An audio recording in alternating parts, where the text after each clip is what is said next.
So I think we're now live streaming on YouTube. Excellent. So hi everybody. I've got Lizzie Harewood with me, who is the CEO of the Association of Christian Teachers. Woo! Lizzie, how long have you been in post now? Golly, I've been with ACT since September, so so I suppose coming up for about, yeah, Almost a year. 11, 12 months, yeah, almost, yeah.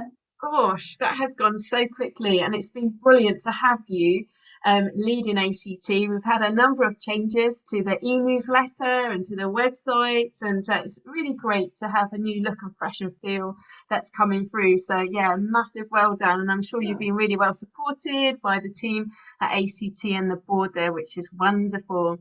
So, gosh, what a year we've had, what a year to come in and lead a national organisation in the UK for Christian teachers. What's been a highlight, would you say, of this year? Let's talk highlights first. Even through this pandemic, what's gone well? Wow. Gosh, I mean, yeah, starting a new job is a challenge at any time, but in the middle of a global pandemic, it is certainly as challenging as it's ever going to be. And I think the highlight for me has been getting to know a myriad of different Christians in ministry, either in their ministry in their vocation of education, or other Christians who work for other organizations, and working with them and just seeing how God can kind of bring people together for his glory and to build his kingdom. That's been such a blessing for me.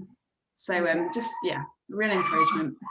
Great. And we can hear you've got your children at home at the moment, because I believe one of them is isolating. And this is, normal now for mums and dads across the nation having to cope with isolation. This is a whole new thing for teachers as well, isn't it? And, in a nutshell, I guess it's just been I'm not going to say an awful year, but it's been a very challenging year for teachers, from little ones all the way through to senior school.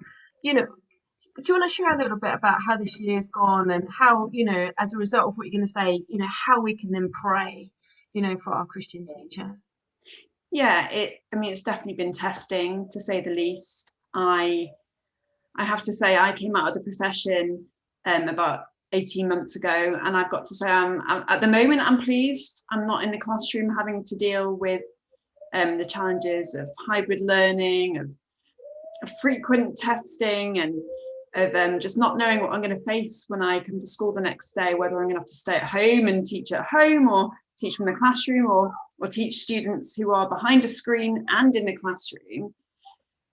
When I speak to colleagues who are teaching, I think it's the unpredictability that they do find the hardest. They just don't know what's going to happen, as I said, from one day to the next. They don't know, particularly at secondary level, what's going to be happening with exams. And although we had a little bit more clarity this summer, it was really stressful last year. And we don't really know what's going to be happening with exams next year, what topics are going to be covered, etc. So trying to prepare for that. I think there has been a heavier workload as well, despite at the beginning perhaps some people thinking, well, great, schools are closed, teachers get to go on a jolly and have a holiday at home for the next academic year. No way.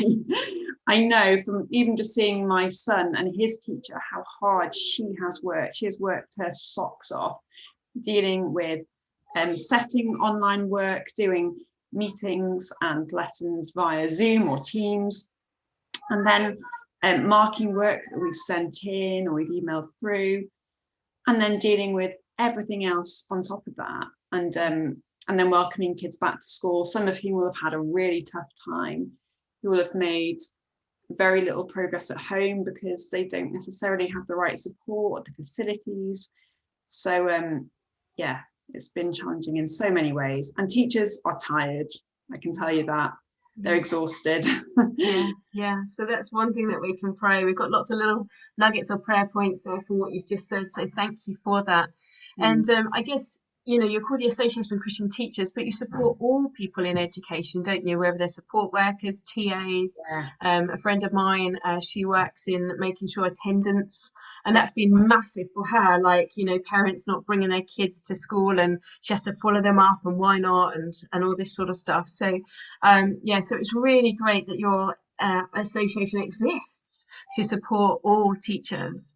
And go I on. just say that and we want to support anyone who's got any attachment really with education, be it teachers or support staff or governors. We do exist to support and equip and resource any of those people who might be Christians and involved in education anyway.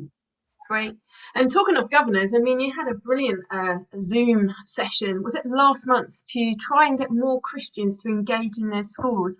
And I guess particularly, church leaders, it would be lovely to have church leaders as governors. Do you want to share a little bit more on that, how it went, and your plea for people to get involved?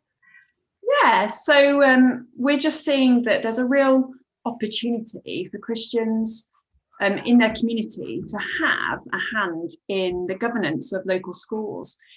And we just wanted to encourage and empower Christians, whether they're church leaders or not, although church leaders do have a great avenue in, to really consider what that area of public service might look like. So we had a couple of experts come and give us some advice and guidance. We had a chap called Ken Armstrong, who gave us a real kind of biblical mandate for why we should be considering, as Christians who are interested in the needs of children and interested in kind of culture in our society, and particularly our local area, why we should take up that challenge, even if we're a teacher, a parent, or none of the above, because actually you don't have to be a teacher or a parent to be a governor. Anyone can be a governor.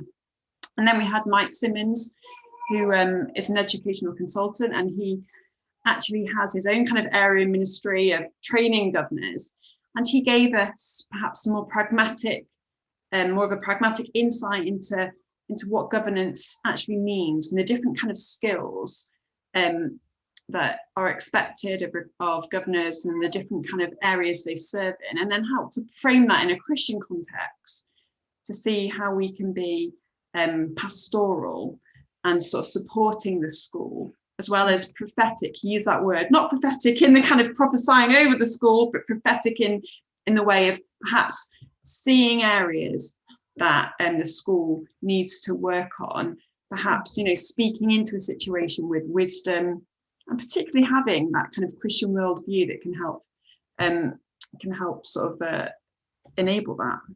Yeah, so really, really brilliant. I mean, if you live next to a local school, why not get involved? Because when you understand what's going on, then you have the opportunity to pray. I mean, unless you're involved, you don't often know the good things to thank God for, but also the troubles that there might be that you can intercede for. And like you say, within the Christian sphere, prophesy over that into the school. So there is one, I'm gonna bring the spiritual back into that word prophecy there, that we can do that and speak good over our schools. And I think we need more and more of that as we go into 2021. So how do people find that Zoom call? Is it on your website still somewhere? Yeah, and it's so if you didn't make the actual seminar, we have it on our YouTube channel. So it's available to watch anytime. And there's also a handout that Mike produced that also can be accessed either by our website or I think there's even a link to it on our YouTube channel. But really, it's a bit of it'd be very difficult to kind of to cover everything you need to know as a governor in that hour session. So it's more of a taster, giving an overview, perhaps, lighting the match and seeing if perhaps a flame could grow and a candle could be lit. Just to encourage people to really get involved, because I think, as you said, Ros, we need Christians now more than ever involved at the heart of our local schools to kind of keep them on the right track, to remind them actually of the framework in which they operate, the legal framework as well, which is really supportive of Christians, of the Christian message as well. So yeah, just enabling Christians to do that confidently. So good. And what I love about you guys at ACT is that you pastor, you come alongside teachers and other people working in schools and help them, but you're not just going to wallow and go, oh, this is hard. You know, you're pressing forward, aren't you, all the time? And coming up in the autumn, you've got some new adventures, so so tell us about what this further education and all that you've got planned around the area.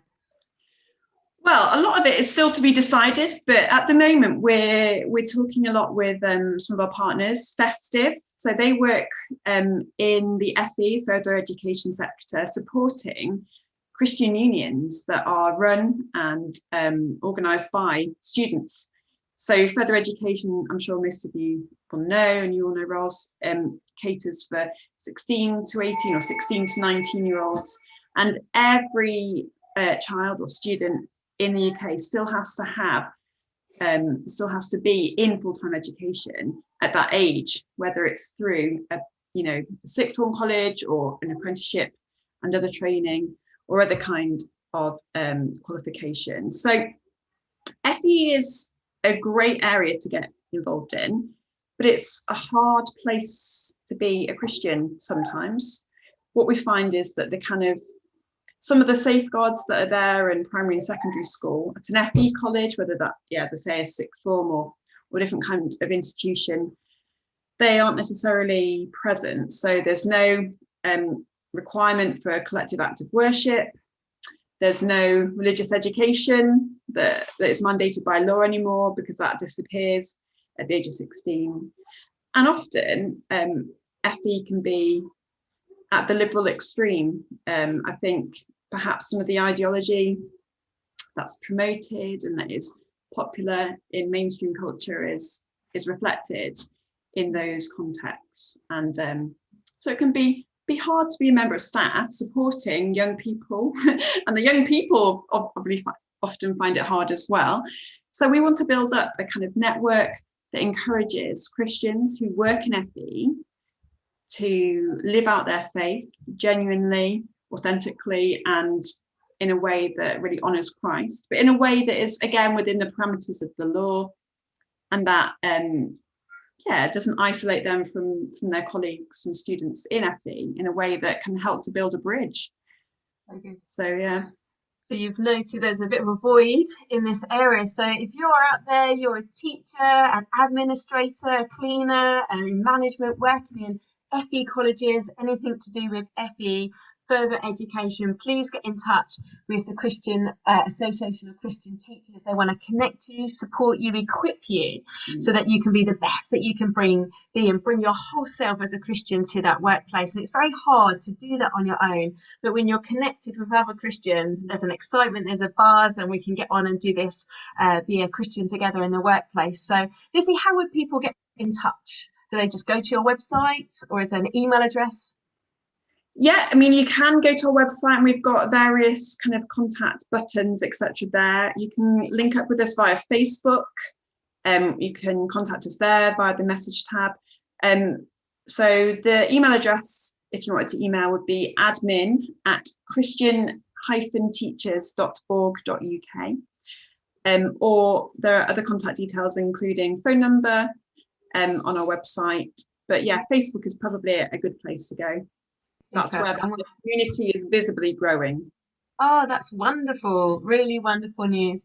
Well, thank you so much for being with us. Really can't wait to see the FE stuff grow. I can't wait to hear that more schools have got more Christians in governance. So bringing the culture of heaven into schools to support all staff, whatever their faith or non-faith, in those areas. Lizzie, thank you so much for your time. I must let you get back to your kids now. Yeah, I'll go and see what rumpus, what chaos has happened. Thanks so much. All right. God bless you. Okay. Bye now.